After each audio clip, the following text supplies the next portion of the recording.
سورۃ الکہف۔ بسم اللہ الرحمن الرحیم۔ الحمد للہ الذی انزل علی عبدہ الکتاب ولم یجعل لہ عوجا۔ یہ پوائنٹ میں نوٹ کرا چکا ہوں کہ آخری آیت کیا تھی؟ قل الحمد للہ، کہو قل حمد اللہ کے لیے ہے۔ یہ آخری آیت تھی سورہ بنی اسرائیل کی، اور سورہ کہف کی آیت شروع ہو رہی ہے الحمد للہ الذی، گویا کہ اس حکم کی تعمیل جو ہے اس سے آغاز ہو رہا ہے اس سورہ مبارکہ کا۔ اس کو میں نے کہا تھا یہ انٹرلاکڈ ہیں دونوں صورتیں جو ہیں، جیسے آتا ہے تورات میں کہ حضرت یعقوب اپنے بھائی عیسو کی ایڑیاں پکڑے ہوئے تولد ہوئے، یہ جڑواں پیدا ہوئے تو دو بھائی عیسو اور یعقوب۔ عیسو بڑے تھے، یعنی بڑے اس معنی میں جو بھی ہوتے ہیں جڑواں، ان میں جو پہلے جس کی ولادت ہو جائے وہ بڑا ہوتا ہے، چاہے 2 منٹ کا فرق ہو 5 منٹ کا فرق ہو۔ تو اس کی ولادت کے بعد پھر حضرت یعقوب تو عقب کہتے پیچھے کو، پیچھے آنے والا یعقوب، اس لیے ان کا نام پڑ گیا ہے کہ یہ پچھلا ہے۔ جو پہلا تھا وہ عیسو تھا، عیسو کے بارے میں کچھ معلوم نہیں، ان کی اولاد وغیرہ کدھر گئی، بہرحال وہ ایک علیحدہ بحث ہے۔ تو اسی طریقے سے یہ سورہ کہف جو ہے گویا کہ سورہ بنی اسرائیل کی ایڑیاں پکڑے ہوئے قرآن مجید میں وارد ہو رہی ہے۔ اس میں آپ دیکھیے الحمدللہ الذی انزل علی عبدہ، وہی اللہ تعالیٰ نے اللہ کے اپنے رسول کی جو نسبت ہے اس کو عبد کے نمایاں کیا ہے، کتاب نازل کی ولم یجعل لہ عوجا، اور اس میں کوئی کجی نہیں رکھی، قیما سیدھی ٹھیک ٹھیک روشن مبین، لینذر بأسا شدیدا۔ اب یہ ہے لفظ جو بہت زیادہ غور کرنے کے قابل ہے۔ اس کتاب کے حضور پر نزول کے مقاصد میں سے ایک یہ بھی ہے خبردار کر دیں ایک بہت بڑی آفت سے۔ ویسے باسن جب واحد آتا ہے تو عام طور پر اس کے معنی جنگ ہوتے ہیں، جب جمع میں آتا ہے تو سختی، مصیبت، بھوک، فاقہ، یہ سارے بأسا۔ آیت البر میں بھی ہم نے پڑھا والصابرین فی البأساء والضراء وحین البأس۔ بأسا جب جمع میں آیا ہے تو فقر و فاقہ، تکلیف، مصیبت، اور حین الباس جنگ کے وقت۔ تو ان دونوں کو ذہن میں رکھیے، بہت بڑی آفت، بہت بڑی آفت، بہت بڑی آفت۔ ایک تو ہے دجالی فتنے کی، دجال المسیح الدجال جو آنے والا ہے، جس کے بارے میں حدیث میں آتا ہے کہ کوئی نبی اور رسول ایسا نہیں گزرا جس نے اپنی قوم کو دجال کے فتنے سے آگاہ نہ کیا، اور پوری انسانی تاریخ میں دجال کے فتنے سے بڑا کوئی فتنہ نہیں ہوگا، اور وہ ہر بندہ مومن کے امتحان کے لیے کڑا ترین جو ہے مرحلہ آ جائے گا، سخت ترین امتحان اس کا لیا جائے گا۔ تو یہ جو سختی ہے اس کی خبر دیتے ہوئے یہ سورہ مبارکہ نازل ہو رہی ہے، اور خاص طور پر اسے باسن اگر جنگ کے معنی میں لیں تو الملحمۃ العظمیٰ، کتاب الملاحم، جو کہ آپ دیکھیں گے احادیث کی کتابوں میں پورا باب ہے کتاب الملاحم، اور اس کا تعلق بھی دجال کے ساتھ ہے، کیونکہ پھر دجال ہی کو قتل کریں گے حضرت مسیح علیہ السلام نازل ہو کر۔ تو یہ سارا مسئلہ جو ہے اس کی خبر دینے کے لیے قیما لینذر بأسا شدیدا من لدنہ، گویا کہ یہ جو احادیث کی کتابوں میں آپ کو حدیث کے ابواب ملتے ہیں، چاہے وہ کتاب الفتن ہو اور چاہے وہ کتاب جو ہے آثار قیامہ ہے، اس طرح کے جتنے بھی ہیں، اور کتاب الملاحم ہے، یہ گویا کہ اس کی شرح ہے لینذر بأسا شدیدا من لدنہ، اور یہ ہوگا بھی خاص اللہ کی طرف سے، یہ آزمائش بھی، یہ دجال کا فتنہ بھی، یہ بہت بڑی جنگ بھی، جس کو آرمگڈون کہتے ہیں۔ کرسچین جو ٹریڈیشن ہے اس میں اس کے لیے لفظ ہے آرمگڈون، ایک بہت بڑی جنگ ہوگی۔ ڈکشنری میں بھی آپ دیکھیں گے کہ خیر اور شر کی قوتوں کے درمیان اس دنیا کے خاتمے سے پہلے ایک بہت بڑی جنگ ہو رہی ہے جس کا نام یہ آرمگڈون ہے۔ لینذر بأسا شدیدا من لدنہ ویبشر المؤمنین الذین یعملون الصالحات، اور تاکہ بشارت دے وہ ان اہل ایمان کو جو نیک عمل کرتے ہوں، ان لہم اجرا حسنا، کہ ان کے لیے ہوگا بہت اچھا بدلہ، ماکثین فیہ ابدا، اور وہ اس میں رہیں گے ہمیشہ ہمیشہ۔ یہ جو دجالی فتنہ ہے اس کے ساتھ ایک خاص مناسبت ہے سورہ مبارکہ کی۔ احادیث میں آتا ہے کہ دجالی فتنے کے اثرات سے بچنے کے لیے اس سورہ مبارکہ سے ذہنی اور قلبی رشتہ مفید ہے، اس کی تلاوت کرتے رہنا، خاص طور پر جمعے کے روز پوری سورہ کہف، ورنہ یہ کہ کم سے کم اس کی ابتدائی اور آخری آیات ان کی بڑی اہمیت ہے۔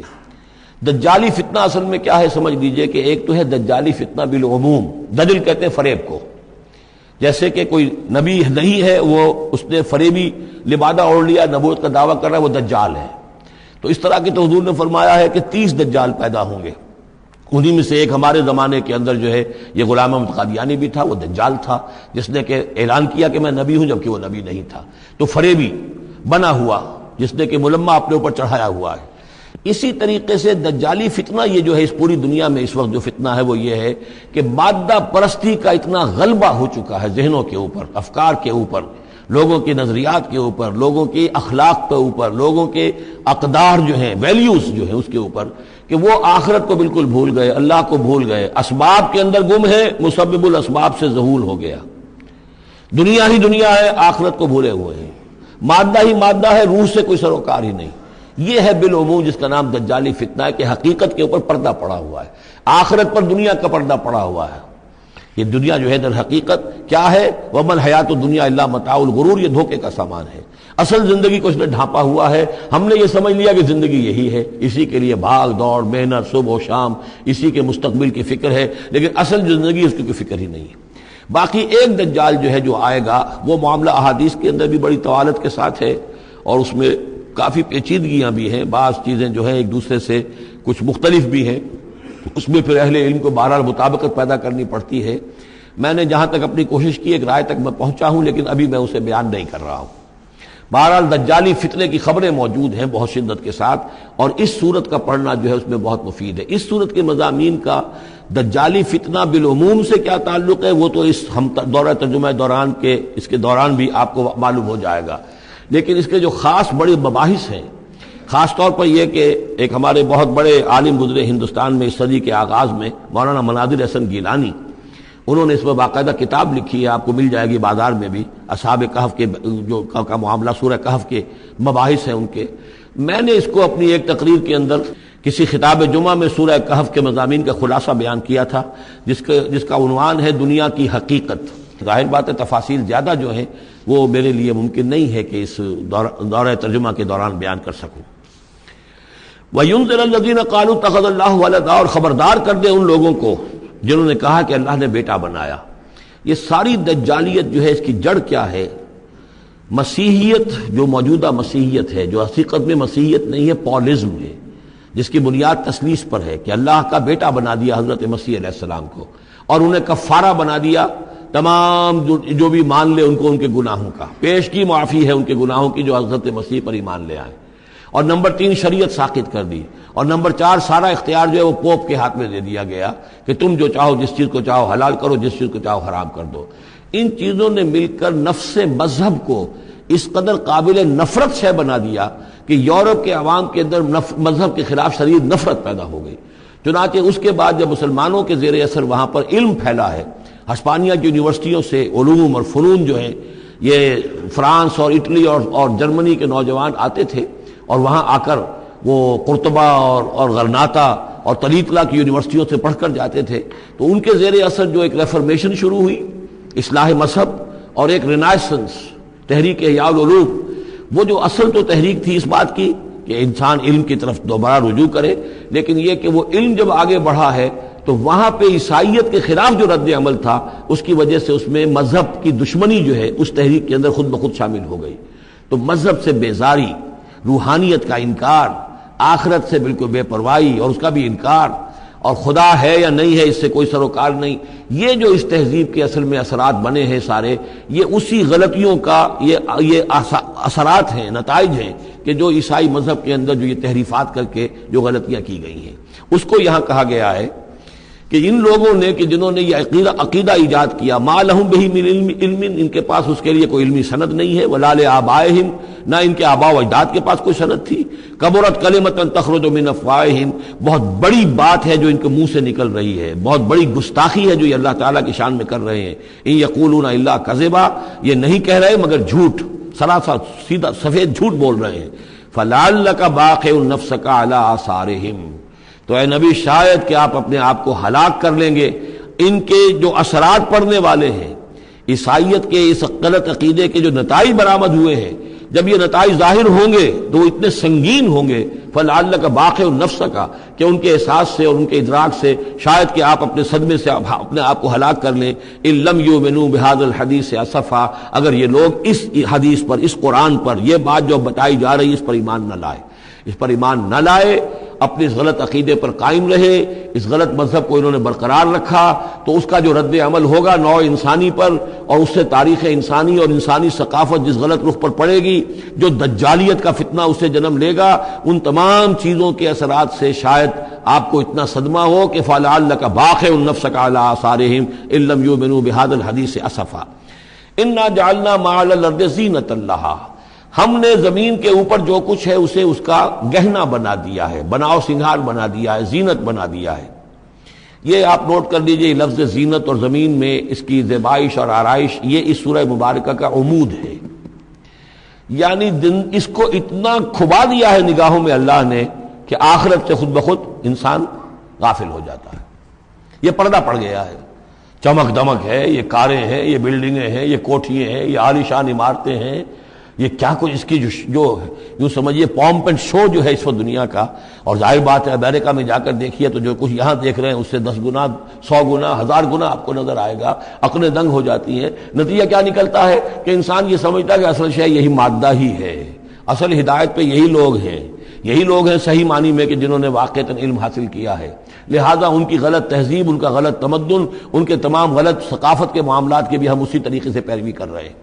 یہ سارا مسئلہ جو ہے وہ اس لیے ہے کہ یہ چمک دمک دنیا کی جو زیبائش اور آرائش اس سے ہم متاثر ہیں۔ انا جعلنا ما علی الارض زینۃ اللہ، جو کچھ زمین کے اوپر ہے اسے ہم نے اس کے لیے بناؤ سنگھار بنا دیا، لنبلوہم، تاکہ ہم آزمائیں ان کو، ایہم احسن عملا، کون ہے ان میں سے اچھے عمل کرنے والا۔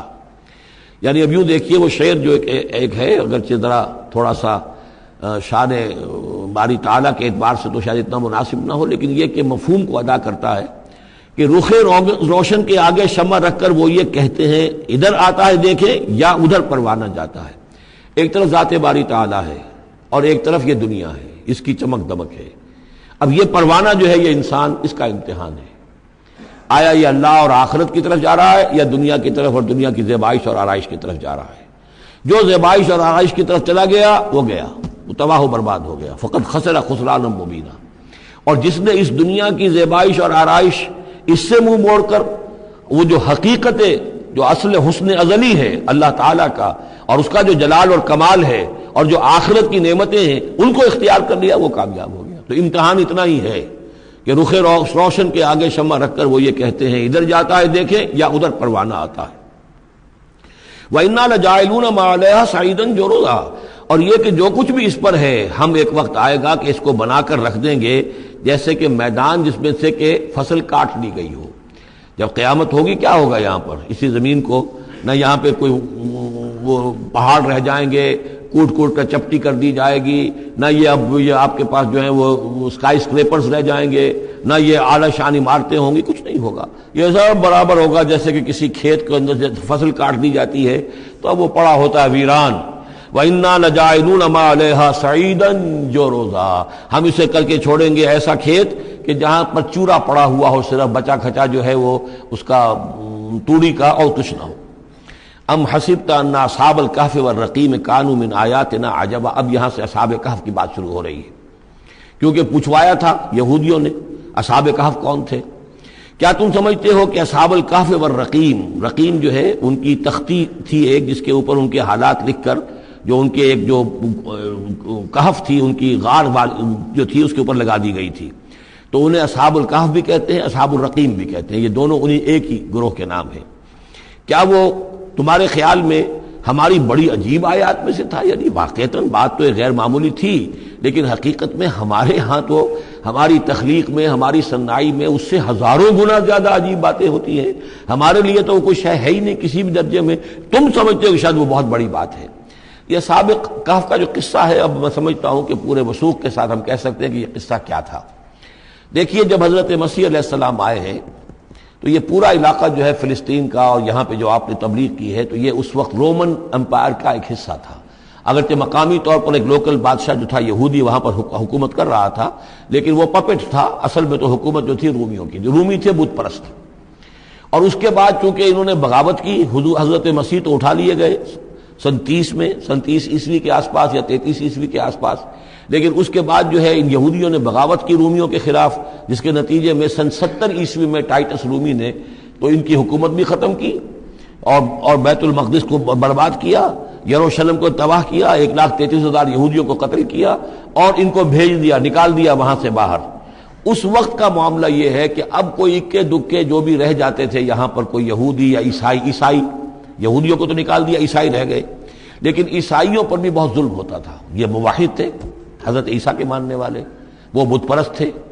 تو اس زمانے میں کہیں بادشاہ کوئی تھا، ڈیسیس یا دقیانوس جس کو کہتے ہیں، اس کے زمانے میں کچھ جو عیسائی تھے حضرت عیسیٰ پر ایمان رکھنے، آج کے عیسائیوں پر قیاس نہ کیجئے، جو نصارہ تھے حضرت عیسیٰ کو ماننے والے جو موحدین تھے، ان میں سے کچھ نوجوانوں کی پیشی ہوئی بادشاہ کے دربار میں۔ انہوں نے کہا کہ تم اپنے نئے دین سے اگر باز نہیں آؤ گے، اتنے دن کی مہلت تمہیں دی جا رہی ہے تو تمہیں سولی چڑھا دیا جائے گا، بس مہلت دی جا رہی ہے، جاؤ غور کر لو، سوچ لو۔ ان لوگوں نے آ کر سوچا کہ اب نہ تو ہمارے لیے یہ ممکن ہے کہ ہم مقابلہ کر سکیں، چلو کسی غار میں چھپ جاتے ہیں، دیکھیں اللہ تعالیٰ کیا کرتا ہے ہمارے لیے۔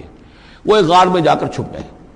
اور غار میں جا کر چھپے ہیں تو اللہ نے انہیں وہاں پر سلا دیا، موت تاڑی نہیں کہ سلا دیا۔ اللہ کروٹ بھی بدلواتا رہا، ان کے لیے سارا کچھ بندوبست کیا، اللہ کی قدرت میں تھا۔ حضرت عزیر کو 100 برس کے لیے مار دیا تھا، موت کے بعد ان کو دوبارہ زندہ کر دیا۔ لیکن یہ کہ ان کا معاملہ یہ ہے کہ ان کو وہاں پر جو ہے تقریباً 300 برس یہ وہاں پر پڑے رہے اس غار کے اندر۔ غار کی شکل کچھ خاص ایسی تھی کہ ادھر آنا جانا لوگوں کا تھا ہی نہیں، اور یہ ہے جو موجودہ ترکی کے علاقے میں شہر ایفسس ہے ایک، اس کے آس پاس ہیں اس طرح کے غار، جیسے ایجنٹا کے غار ہندوستان کے مشہور ہیں، ایسے ہی وہاں بھی غاروں کا سلسلہ ہے، اور ہیں بھی وہ ایسے کہ ان کے دہانے جو ہیں وہ ہیں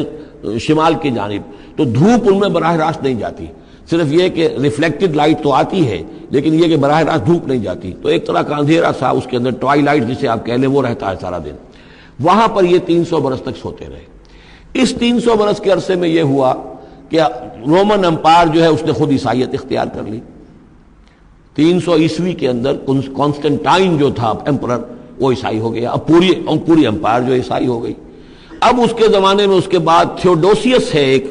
446 عیسوی میں یہ تھا، اس کے زمانے میں اللہ تعالیٰ نے ان لوگوں کو جگایا 300 برس کے بعد۔ اب یہ سمجھ رہے ہیں کہ وہی زمانہ ہے، وہی کفار کی حکومت ہے، وہی مشرکین ہیں۔ اب انہوں نے ڈرتے ڈرتے اپنے کسی ایک آدمی سے کہا بھائی جاؤ یہ لے کے سکہ لے کر جاؤ چاندی کا، اور کچھ نہ کچھ کھانے پینے کے لیے لے کر آؤ، دیکھنا لیکن اس طرح ہو کہ ہمارا پتہ نہ چل جائے کہ ہم یہاں چھپے ہوئے ہیں۔ وہاں جو گئے انہوں نے وہ سکہ پیش کیا، اور کہا یہ سکہ تمہارے پاس کہاں سے آیا؟ یہ تو بہت پرانا سکہ ہے، تو 400 سال پرانا، 300 سال پرانا سکہ کہاں سے لے آئے تمہیں کوئی خزانہ ملا ہے؟ بہرحال اس حوالے سے اب وہ جو ہے وہ پکڑے گئے، ان کی حالت جو ہے وہ جو بات سامنے آ گئی، لیکن جب بات سامنے آ گئی تو اب ان کا تو بہت یعنی وہ عزت کی گئی، اس لیے کہ اب تو جو ان کا مذہب تھا در حقیقت پوری مملکت کا مذہب وہی ہو چکا تھا، تو صورتحال تو تبدیل ہو چکی ہے۔ پھر یہ کہ اس کے بعد تفصیل معلوم نہیں ہے کہ غالباً وہ جا کر اپنی اسی غار میں وہ سو گئے ہیں، یا دوبارہ اللہ نے ان پر وہیں پر موت طاری کر دی ہے، اس کا دروازہ بند کر کے اور اس پر ایک تختی لگا دی گئی ہے۔ یہ اصحاب کہف ہے۔ گبن کی جو ہے the decline and fall of Roman empire, اس میں بھی یہ 7 سلیپرز، 7 سونے والے، ان کی کہانی موجود ہے۔ یہ چیز جو ہے گویا کہ رومن لٹریچر کے اندر موجود تھی، اس کا جو ذکر موجود تھا، اور قرآن مجید میں یہ امتحاناً سوال کیا گیا حضور سے، تو اس کا جواب دیا گیا کہ یہ 300 برس تک کچھ لوگوں کو سلا دینا یہ اللہ تعالیٰ کے نزدیک تو کوئی بڑی بات نہیں ہے، تمہارے نزدیک ام حسبت ان اصحاب الکہف والرقیم کانوا من آیاتنا عجبا اذ ابى الفتية الى الکہف، جبکہ وہ نوجوان آئے اپنے اس غار میں، فقالوا، اور انہوں نے کہا ربنا آتنا من لدنک رحمتا، پروردگار اب خاص اپنے خزانہ فضل سے ہمارے لیے رحمت کا بندوبست فرما، وہیئ لنا من امرنا رشدا، اور ہمارے لیے ہمارے معاملے کے اندر جو ہے وہ کوئی عافیت کا بندوبست فرما۔ فضربنا علی اذانہم، تو ہم نے تھپکی دے دی ان کے کانوں پر، فی الکہف سنین عددا، اسی وہ غار کے اندر جو ہے وہ سوتے رہے کئی سال۔ ابھی یہاں اس بات کو نہیں چھیڑا کتنے سال، سنین عددا، متعدد سال وہ سوتے رہے۔ ثم بعثناہم، پھر ہم نے انہیں اٹھایا، لنعلم ای الحزبین احصیٰ لما لبثوا امدا، تاکہ ہم دیکھیں کہ 2 گروہوں میں سے کس کو صحیح معلوم ہے کہ کتنے عرصے وہ وہاں رہے تھے۔ اس کا ذکر آگے آ جائے گا، 2 گروہوں سے مراد کیا ہے۔ نحن نقص علیک نبأہم بالحق، اے نبی ہم آپ کو ان کا یہ قصہ سنا رہے ہیں، بیان کر رہے ہیں ان کے حالات حق کے ساتھ، صحیح بلا کم و کاسٹ۔ انہم فتیۃ آمنوا بربہم، وہ چند نوجوان تھے جو ایمان لائے اپنے رب پر، توحید کے ساتھ ایمان لانے والے، وزدناہم ھدی، اور ہم نے ان کی ہدایت میں اور اضافہ فرمایا۔ وربطنا علی قلوبہم، ہم نے ان کے دلوں کو ڈھارس دی، مضبوطی دی، دلوں کے اندر ثبات پیدا کر دیا، اذ قاموا، جب وہ بادشاہ کے دربار میں کھڑے ہوئے، اور جیسے کبھی حضرت ابراہیم علیہ السلام نے بات کی تھی اسی طرح ڈٹ کر انہوں نے بات کی، اذ قاموا فقالوا، اور انہوں نے کہا ربنا رب السماوات والارض، ہمارا رب تو وہ ہے جو آسمانوں اور زمین کا رب ہے، ہم کسی اور رب کو ماننے کے لیے تیار نہیں، کسی اور دیوی کو، کسی دیوتا کو، کسی بت کو ہم ماننے کو تیار نہیں، لن ندعو من دونہ الہا لقد قلنا اذا شططا، ہم اس کے